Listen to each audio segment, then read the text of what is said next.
आज के केस में हम यह देखने वाले हैं कि सुप्रीम कोर्ट ने quashing of FIR and subsequent proceedings को लेकर पूरे कानून में क्या परिवर्तन किया है।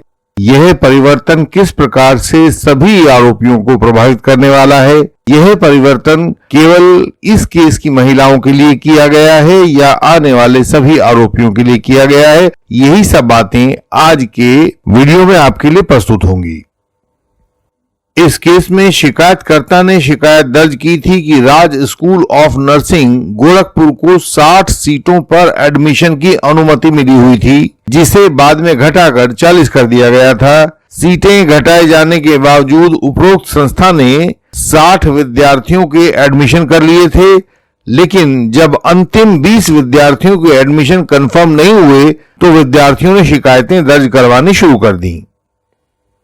ऐसी ही एक शिकायत पर पुलिस स्टेशन कोतवाली गोरखपुर में केस क्राइम संख्या 18/2015 सेक्शंस 419, 420, 467, 468, 471, 406, 504 और 506 आईपीसी में दर्ज की गई थी। शिकायतकर्ता विद्यार्थी के अनुसार उसको इस बात का भरोसा दिलाया गया था कि यदि वह एक कथित भारी फीस, जिसे आम भाषा में डोनेशन कहते हैं, यदि वह उतना फीस दे दे तो उसको पक्का सीट मिल जाएगी। उसका आरोप है कि आरोपियों ने उसको भ्रमित करके ठग लिया था।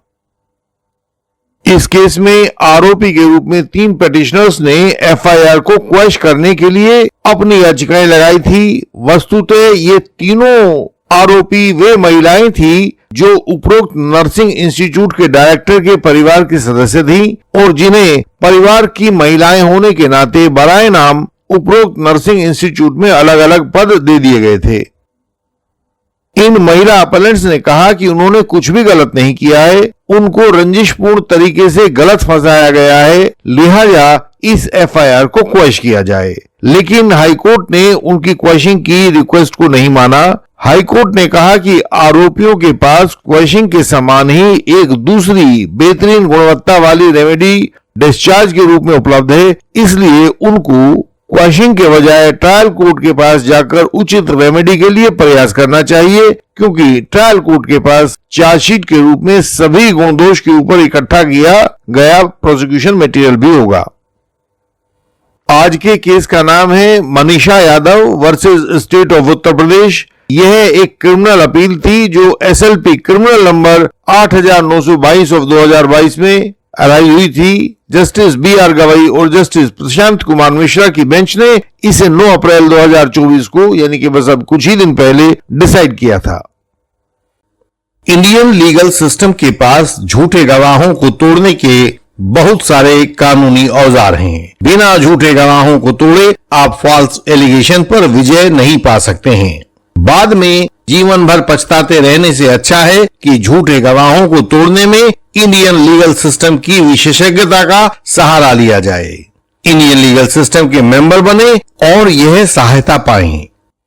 अब तक सुप्रीम कोर्ट के द्वारा दिए गए सभी निर्णयों के अनुसार किसी भी एफआईआर को क्वैश किए जाने के लिए पूरी एफआईआर को पढ़े जाने के बाद भी आरोपी के खिलाफ कोई कॉग्निजेबल ऑफेंस बनता हुआ दिखाई देना नहीं चाहिए। यदि परंपरागत नीति से इस केस को देखा जाए तो यह केस एफआईआर को क्वैश किए जाने वाले श्रेणी में बिल्कुल नहीं आता है, क्योंकि इस केस में आरोपी महिलाएं एक तो दोषी संस्था की अलग अलग पद प्रभारी थी, साथ ही इस केस में इन महिलाओं का नाम एफआईआर में भी आया हुआ था। तो सामान्य स्थिति होती तो कोर्ट उनको यही कहता कि जाओ ट्रायल फेस करो, यदि आपने कुछ नहीं किया है तो आप पाक साफ हो जाओगे। लेकिन इस केस में सुप्रीम कोर्ट ने एक नए एंगल से इस केस को लिया। सुप्रीम कोर्ट ने कहा एफआईआर को क्वैश किए जाने की स्टेज पर आरोपियों की डिफेंस को ध्यान में नहीं लिया जा सकता है, लेकिन साथ ही यह भी सत्य है कि एफआईआर में आरोपियों के खिलाफ अपराध के बीज तो मौजूद होने ही चाहिए। बिना इंग्रेडिएंट्स ऑफ ऑफेंसेस के एफआईआर में आरोपी के खिलाफ कुछ भी नहीं हो सकता है। वर्तमान केस में इन अपलेंट महिलाओं को केवल इस आधार पर दोषी नहीं कहा जा सकता है कि वे नर्सिंग इंस्टीट्यूट के डायरेक्टर के रिश्तेदार हैं। ऐसा नहीं है कि उन पर ऐसा आरोप हो कि वे नर्सिंग इंस्टीट्यूट के मैनेजमेंट में किसी भी प्रकार से कोई भूमिका निभा रही हो। विद्यार्थियों के एडमिशन में कोई भूमिका उनकी भी नहीं रही है। सुप्रीम कोर्ट द्वारा दी गई यह बिल्कुल नई कसौटी दिखाई देती है। सुप्रीम कोर्ट ने हालांकि अपने पुराने निर्णय state of Haryana versus Bhajanlal 1992 supplementary 1 SCC 335 का हवाला देते हुए कहा कि हाई कोर्ट के पास सेक्शन 482 CRPC की शक्तियां या तो कोर्ट की प्रक्रिया के दुरुपयोग को रोकने के लिए होनी चाहिए या फिर अन्यथा रूप से न्याय हित में इनका प्रयोग किया जाना चाहिए। इसमें एक एक करके वे सभी परिस्थितियां बतानी संभव नहीं है जहां पर सेक्शन 482 CRPC की शक्तियों का प्रयोग करते हुए किसी केस को क्वेश्चन किया जा सकता है। लेकिन फिर भी कुछ महत्वपूर्ण परिस्थितियों को इसमें देखा जा सकता है। क्वेश्चन की वे महत्वपूर्ण परिस्थितियां इस प्रकार से हो सकती हैं। पहली, जहां भी FIR में एक स्पष्ट अपराध का उद्घाटन नहीं हो रहा हो। दूसरी, जहां FIR में तथा उसके साथ संलग्न मटेरियल में कॉग्निजेबल ऑफेंस ना बन रहा हो। तीसरी, जहां ना FIR में और ना ही उसके बाद एकत्रित एविडेंस में अपराध का कोई सूत्र दिखाई पड़ता हो। चौथी ऐसी परिस्थिति होगी जहां FIR में केवल नॉन कॉग्निजेबल ऑफेंस बनता हो जिस पर पुलिस को इन्वेस्टिगेशन का अधिकार ना बनता हो। जहां FIR में बताया गया अपराध इतना विसंगत हो कि एक सामान्य बुद्धि का व्यक्ति भी अपराध होने का निष्कर्ष ना निकाल पाए। सुप्रीम कोर्ट ने छठा पॉइंट बताया, जहां किसी कानून के अंतर्गत उस मामले में प्रोसीडिंग्स को शुरू करने और जारी रखने में कोई वर्जना हो। जैसे यदि किसी केस में FIR दर्ज करने से पहले या इन्वेस्टिगेशन करने से पहले सैंक्शन लिया जाना जरूरी हो और बिना सैंक्शन के FIR दर्ज कर दी गई हो तो ऐसे में कानून बाधा आ जाती है। पॉइंट 7 में सुप्रीम कोर्ट ने बताया कि जहां ये क्रिमिनल प्रोसीडिंग्स को दुर्भावना से या गुप्त मंशा से बदला लेने आदि के लिए आरोपियों के खिलाफ शुरू करवाया गया हो। सुप्रीम कोर्ट ने इसमें आगे कहा कि हम एक सावधानी यह बता रहे हैं कि क्वेश्चन की शक्तियों को कभी कभार ही इस्तेमाल करना चाहिए और बहुत सोच विचार के बाद इसको प्रयोग किया जाना चाहिए। क्वेश्चन की शक्तियों के प्रयोग के समय सबूतों की विश्वसनीयता या सच्चाई को लेकर कोई इंक्वायरी भी कोर्ट के द्वारा नहीं की जानी चाहिए कि इस बात का सबूत है या नहीं है। सबूतों पर क्वेश्चन के समय बिल्कुल ध्यान नहीं दिया जा सकता है। इन शक्तियों के प्रयोग का अर्थ अनियंत्रित शक्तियों का प्रयोग नहीं है। सुप्रीम कोर्ट ने आगे कहा कि जिन केसेस में FIR तथा दूसरी प्रोसीडिंग्स की क्वेश्चन के लिए सुप्रीम कोर्ट के सामने गुहार की जाती है तो सुप्रीम कोर्ट हमेशा अपने इस पुराने कानून state of Haryana versus Chaudhary Bhajanlal को खोजता है। लेकिन इस बार एक अंतर है। इसी अथॉरिटी के आधार पर पहले जिन केसेस की क्वेश्चन को मना कर दिया जाता था, इस बार उसी अथॉरिटी के आधार पर क्वेश्चन की अनुमति दी गई है और हम देखना चाहते हैं कि ऐसा कैसे हुआ है। सुप्रीम कोर्ट ने अपने एक अन्य case Anand Kumar Mohatta versus state of NCT Delhi 2019-11 SCC 706 का हवाला दिया और कहा, सेक्शन 482 CRPC की भाषा में ऐसा कुछ नहीं है जो हाई कोर्ट को कानून की प्रक्रिया का दुरुपयोग रोकने से बाध्य करता हो, वर्जित करता हो। हाई कोर्ट इन शक्तियों को तब भी प्रयोग कर सकता है जब किसी केस में उसके ट्रायल कोर्ट के सामने डिस्चार्ज एप्लीकेशन पेंडिंग पड़ी हुई हो।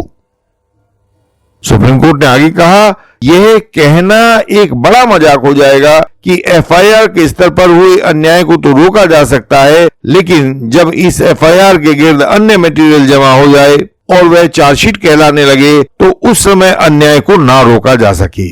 दूसरी तरफ ये कहा जा सकता है कि कानूनी प्रक्रिया के दुरुपयोग का जो अन्याय FIR के स्तर पर होता है वह चार्जशीट के स्तर पर कई गुना बढ़ जाता है। अतः कोर्ट में सब स्तर पर हुए प्रक्रियागत दुरुपयोग को रोकने का अधिकार इस सेक्शन 482 CRPC में हाई कोर्ट को प्राप्त होता है।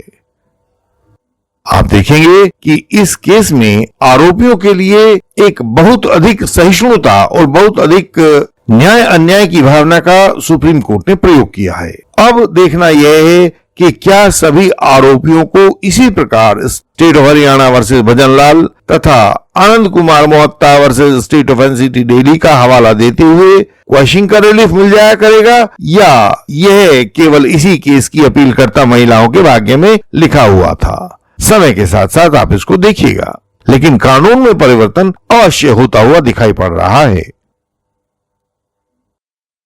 हम उन लोगों को राह दिखाते हैं जो झूठे आधार पर कानूनी केसेस में फंसा दिए गए हैं। हम उन लोगों के केस पढ़कर समाधान समझाते हैं। कोई कानूनी अड़चन हो तो इंटेंसिव कंसल्टेशन के द्वारा उसको हल कर देते हैं। क्वैशिंग और डिस्चार्ज के बारे में सही कानूनी स्थिति आपको बताते हैं ताकि आपका समय और संसाधन नष्ट ना हो। आवश्यक होने पर हम अपना अपराजेय क्रॉस एग्जामिनेशन तो आपको देते ही हैं ताकि कोई झूठा गवाह आप पर हावी ना हो पाए। ट्रायल को केवल क्रॉस एग्जामिनेशन के द्वारा ही निश्चित रूप से जीता जा सकता है। जो एडवोकेट क्रॉस को ठीक ढंग से नहीं कर पाते हैं वही केस को हार जाते हैं और उसके बाद वर्षों तक अपीलों में कोर्ट्स के चक्कर लगाते रहते हैं।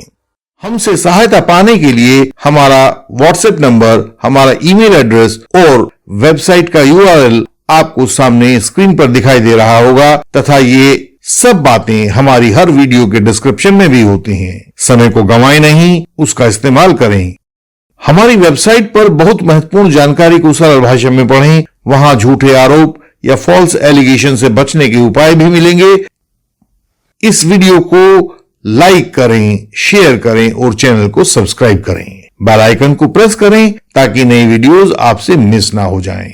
हम आपसे अगले वीडियोस में फिर मिलेंगे। तब तक के लिए प्रणाम।